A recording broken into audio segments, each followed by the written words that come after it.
सलाम, नमस्ते, सत श्री अकाल। मैं हूं रजा और आप देख रहे हैं रजा ग्राफिक वॉर अपडेट, जिसके अंदर फिलिस्तीन, गाजा, मिडिल ईस्ट में जो कुछ भी हुआ है वो मैं बताने की कोशिश करूंगा। यमन ने एक बार फिर से खतरनाक हमला किया। इजराइल को पता था कि यमन हमला कर रहा है और वो करता रहेगा। यमन के ऊपर खतरनाक हमले के बावजूद यमन ने डरने के बजाय दोबारा से इजराइल पर हमला किया और इस बार जब देर रात को इजराइल पर यमन ने रॉकेट दागी तो इजराइल ने पूरी ताकत लगाकर उस मिसाइल को इंटरसेप्ट करने की कोशिश की। पहले ये वीडियो देखिए, फिर आगे की बात बताता हूं।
तो देखा आपने दोस्तों, इजराइल ने पूरी ताकत से रॉकेट रोक तो लिया, लेकिन सुबह होने के बाद पता चला कि रॉकेट रोकने के बाद भी जब वो मिसाइल यमन की और उसके टुकड़े सेटलर्स के इलाकों में जाकर गिरे तो खासकर मिसाइल का एक टुकड़ा, भारी टुकड़ा इजरायली व्यक्ति के घर पर गिरा, जिससे इजराइल के यहूदी जो हैं उस इलाके के 11 से 12 लोग घायल हो गए।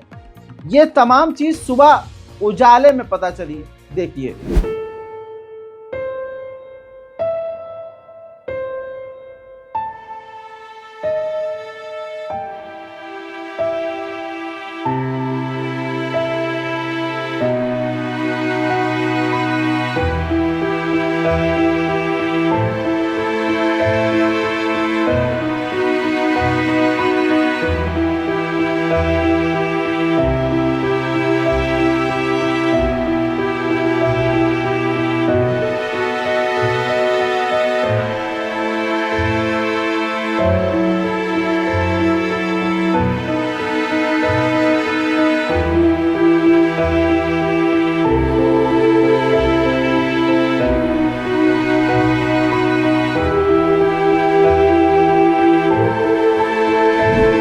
वहीं मेरे दोस्तों, इजराइल के खिलाफ यहूदी लोग सड़कों पर हैं और बहुत गुस्से में हैं। ऐसे में एक हॉस्टेज जिसके जो बच्चे हैं वो हमास की कैद में हैं, उन्होंने बड़ी बात कही। उन्होंने कहा कि नेतन्याहू वॉर क्राइम सिर्फ गाजा वालों के साथ नहीं बल्कि हमारे सैनिकों के साथ, हमारे लोगों के साथ भी कर रहा है। हमारे लोग टॉर्चर हो रहे हैं, उनको ज़बरदस्ती जंग में भेजा जा रहा है और हमारे लोगों को ये नेतन्याहू आज़ाद नहीं करवा रहा है। वहीं इजराइल के सैनिक हमास के द्वारा गजा में अचानक से भारी मात्रा में घायल हो रहे हैं। ऐसे में इजराइल ने दर्जनों अपने घायल सैनिकों को हेलीकॉप्टर के जरिए बचाने की कोशिश की है। घायल इजराइल के सैनिकों को हमास के चंगुल से बचाकर इजराइल हॉस्पिटल लेकर गया है। देखिए,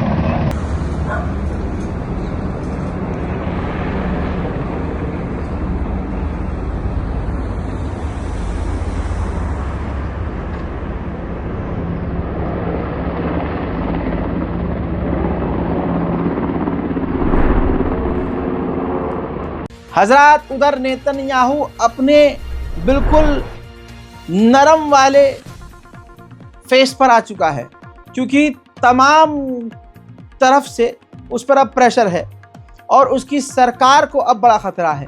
नेतन्याहू अचानक से अमेरिका के कैलिफोर्निया में खतरनाक आग लगने के बाद, जलने के बाद, पूरा कैलिफोर्निया झुलसने के बाद अब इस नौबत पर नेतन्याहू पहुंचा कि नेतन्याहू अब कह रहा है कि मैं गाजा में परमानेंट सीज फायर के लिए तैयार हूं, लेकिन एक ही शर्त पर, हमारे जितने भी कैदी हैं वो सब के सब हमास रिहा करेगा, और उसके बाद अगर कभी भी गलती से हमारे रूल, हमारे रेगुलेशंस, हमारे जो शर्तें हैं उनको हमास ने तोड़ा तो हम फिर गाजा में वो करेंगे जो अब तक तुमने देखा भी नहीं है। उधर कट्टरवादी नेता बेंजीवीर मानने को ही तैयार नहीं है। नेतन्याहू जहां डील के लिए तैयार है और लगभग डील होने वाली है, कभी भी ऐलान हो सकता है, कट्टरवादी नेता बेंजीवीर ने नेतन्याहू के समझाने के बावजूद जहर उगला है और कहा कि अगर डील होती है तो मैं सरकार गिरा दूंगा। मेरे दोस्तों, कतर के विदेश मंत्री ने खुद क्लियर किया है कि ये जो इजराइल और हमास की गाजा की डील है, एग्रीमेंट है, वो फाइनल स्टेज पर है। सुन लीजिए, ये खबर इसलिए दिखा रहा हूँ, ये सबूत इसलिए दिखा रहा हूँ ताकि कोई टिकटॉकिया या रील पर 30 सेकंड का वीडियो बना के ये ना कह दे कि भाई ये तो फेक है। सबूत जरूरी है, देखिए। We do believe that we are at a developed stage. We do believe that we are at the final stages. But obviously, until there is an announcement, there will be no announcement, and therefore we shouldn't be overexcited about what's happening right now. But certainly, we are hopeful that this would lead very soon to an agreement. वहीं Israel के deputy foreign minister ने कहा है कि कुछ ही घंटों में Hamas और इजराइल की डील हो सकती है और बेंजीवीर चाह कर भी इस डील को रोक नहीं सकता। तो आप देख सकते हैं कि नेतन्याहू की सरकार आपस में ही डील को लेकर लड़ना शुरू हो चुकी है। उधर मेरे दोस्तों, डोनाल्ड ट्रंप ने भी बिल्कुल क्लियर कह दिया है कि इजराइल और गजा की डील बेहद करीब है। आप जानते हैं कि इंटरनेशनल मीडिया ने खूब प्रोपेगेंडा किया है। फिलिस्तीन गाजा का साथ देने के बजाय इजराइल के वॉर क्राइम में इन तमाम बड़े बड़े मीडिया हाउस ने साथ दिया है। ऐसे में इतिहास में सबसे पुराने मीडिया चैनलों में बीबीसी भी आता है, जिसने इजराइल का साथ दिया है और इजराइल के वॉर क्राइम को छुपाया है। लंदन में उसके हेडक्वार्टर के बाहर लंदन के लोग ही बीबीसी के हेडक्वार्टर के बाहर बीबीसी के खिलाफ इसी बात पर गुस्सा करते हुए इकट्ठा हो गए और प्रदर्शन करने लगे।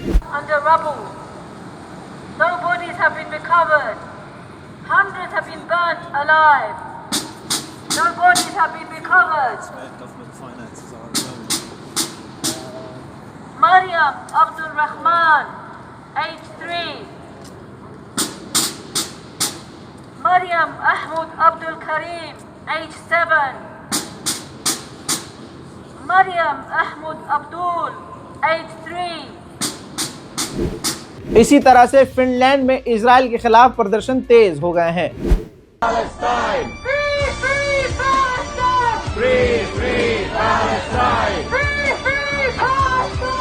Free, free Palestine! Stop bombing Gaza! Stop bombing Gaza! Stop killing children! Stop killing children! Stop bombing Gaza! Stop bombing Gaza! हजरात, उधर स्वीडन के भी लोग सड़क से हटने का नाम नहीं ले रहे हैं। फिलिस्तीन के लिए सड़कों पर लगातार प्रदर्शन स्वीडन में भी जारी है।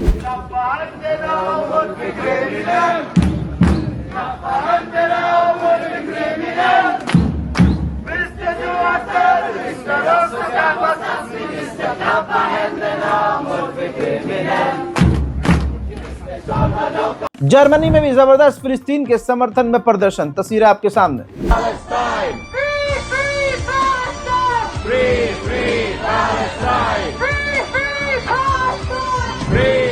डोनाल्ड ट्रंप के डिफेंस मिनिस्टर, ट्रंप सरकार के जो डिफेंस मिनिस्टर यानी अमेरिका के जो अब नए डिफेंस मिनिस्टर बनने वाले हैं, उन्होंने बड़ी बात कही। उन्होंने कहा कि मैं नेतन्याहू को, इजराइल को सपोर्ट करता हूं कि वो हमास के तमाम मेंबर्स को खत्म कर दे, कत्ल कर दे। उधर लेबनान के नए प्रधानमंत्री नवाफ सलाम ने जैसे ही प्रधानमंत्री पद संभाला, तुरंत इजराइल के खिलाफ बयान जारी कर दिया और बड़े हिम्मत से उन्होंने क्लियर कह दिया कि इसी वक्त इजराइल लेबनान की सरजमीन से बाहर निकल जाए।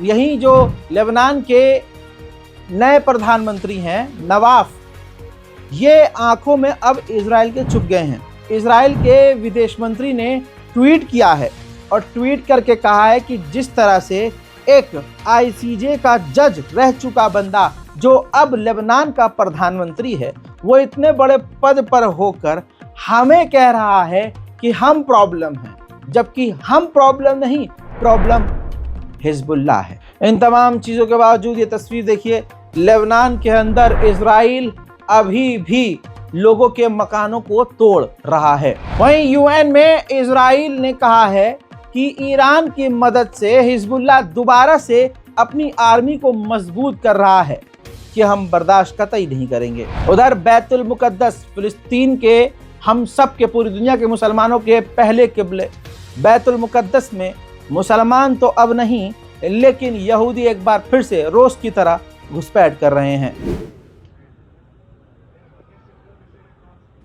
वहीं इजराइल जहां सीज फायर की बात गज्जा से कर रहा है, वहीं 24 घंटे में 61 फिलिस्तीनियों का बमबारी करके कत्ल कर दिया है। अल्लाहु अकबर। साथ ही इजराइल के बमबारी में 2 और पत्रकार मारे गए हैं। जैसा मैंने आपसे पहले बताया था कि मैं तेलंगाना हैदराबाद में हूँ और बड़ी कोशिश है मेरी कि आपसे कोई बड़ी खबर मिस ना हो, तो लगातार मेरी कोशिश रहेगी कि जिस हाल में हूँ, तो बैकग्राउंड को इग्नोर कीजिएगा। मैं जिस हाल में होऊंगा, जैसा भी होऊंगा, कोशिश करूंगा कि आप तक खबर आती रहे। मैं हूं रजा और आप देख रहे थे रजाग्राफी अनस्क्रिप्टेड। जय हिंद।